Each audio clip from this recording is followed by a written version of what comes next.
Em breve, irmãos, o mundo entrará em pânico, porque Jesus Cristo virá buscar a sua igreja. Num piscar de olhos, num dia normal, a igreja do Senhor Jesus Cristo será retirada desta terra, juntamente com o seu Espírito Santo.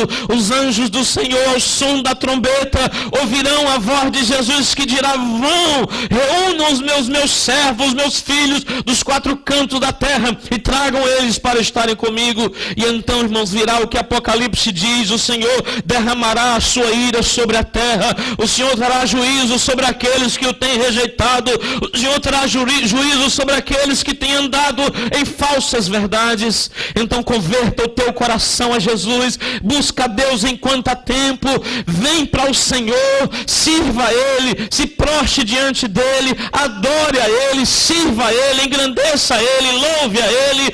Ainda que você tenha que ser envergonhado pelas pessoas no mundo, ainda que você tenha que ser abandonado pelas pessoas, pela tua família, sirva a Jesus, se prostre diante dEle, leve a tua cruz, siga Ele para a glória do nome dEle. Irmãos, quando muita gente, a Bíblia mostra que muitas vezes estavam ali em atitude de adoração a Jesus, reconhecendo Ele como Filho de Deus, assim como aquele cego, o Bartimeu, ele ali sentado na beira do caminho mendigando. Jesus ia passando no caminho de Jericó. A Bíblia diz que aquele cego, ele tinha voz, e ele ouve falar que quem estava passando ali era Jesus Cristo, e ele creu que Jesus Cristo era o Filho de Deus, e ele começa então a clamar, a gritar bem alto: Jesus Cristo, Filho de Davi, tem misericórdia de mim. E ele gritava, irmãos, e a multidão que estava seguindo Jesus dizia para aquele cego, mendigo: cala-te, porque o mestre, não incomodes o mestre não te ouvirá. E a Bíblia diz, irmãos, que quanto mais a multidão mandava ele calar,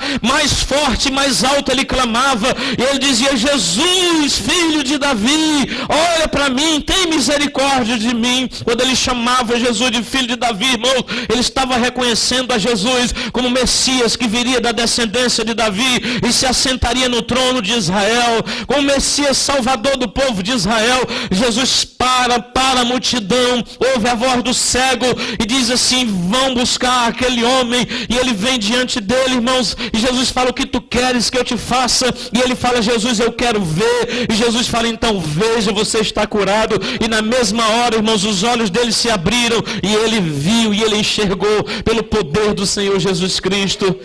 Então, irmão, muitas vezes você vai buscar Jesus, você vai clamar, você vai andar com a Bíblia debaixo do seu braço, na sua mão, meditando dentro da sua fábrica, e as pessoas vão te ridicularizar, vão rir de você, vão zombar de ti, mas naquele último dia, irmãos, nós vamos ver quem é que estava com a razão. Não te deixe envergonhar, não te deixe parar porque alguém zomba, porque alguém fala. Sirva a Jesus, se levanta na terra como um adorador do Senhor Jesus Cristo. Porque, irmãos, quando ele estava ali pregado naquele madeiro, irmãos, em cima de um morro, eles colocavam em cima de um morro justamente para as pessoas que passavam e quem estava longe na cidade pudesse ver.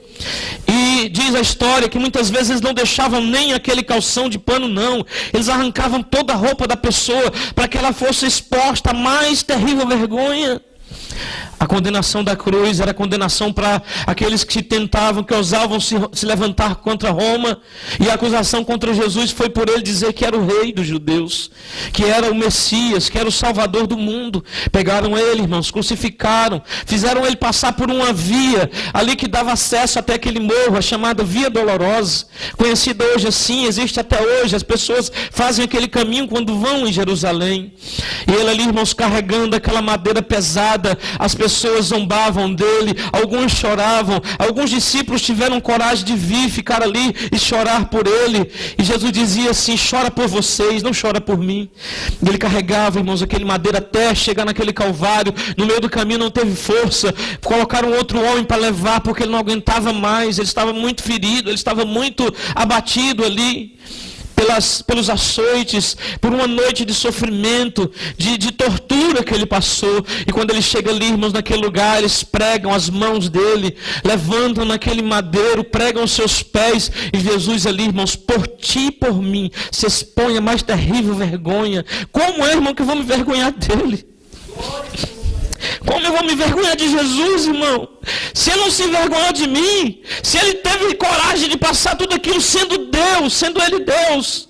Se Ele teve coragem, irmãos, de sofrer por mim, de morrer por mim, de pagar o preço pelos meus pecados, pela minha redenção, porque quando eu olho para a cruz, eu me vejo lá, irmãos, e eu vejo Jesus vindo e dizendo assim: sai daí, porque eu assumo o teu lugar, eu assumo a tua culpa, eu assumo o teu erro, eu assumo o teu pecado, e eu vou pagar a tua dívida, e você não vai dever mais nada, e além disso vai se tornar um filho de Deus, e vai ter direito ao céu. Irmão, como eu não poderia amar esse Senhor Jesus? Como eu poderia não servir a Ele? Como eu poderia negá-lo? Como eu poderia não deixar de adorá-lo, irmãos? Se Ele fez tudo isso por mim, não deixe de adorá-lo, porque Ele fez isso por ti, irmãos. Ele não fez por uma multidão de gente como formigas, não, irmãos. Porque quando Jesus olha para nós, Ele vê cada um, Ele vê cada um de nós, e Ele diz no nosso coração: olha, filho, eu fiz isso por ti, e o que você precisa fazer agora, você precisa me honrar, você precisa aceitar o meu sacrifício,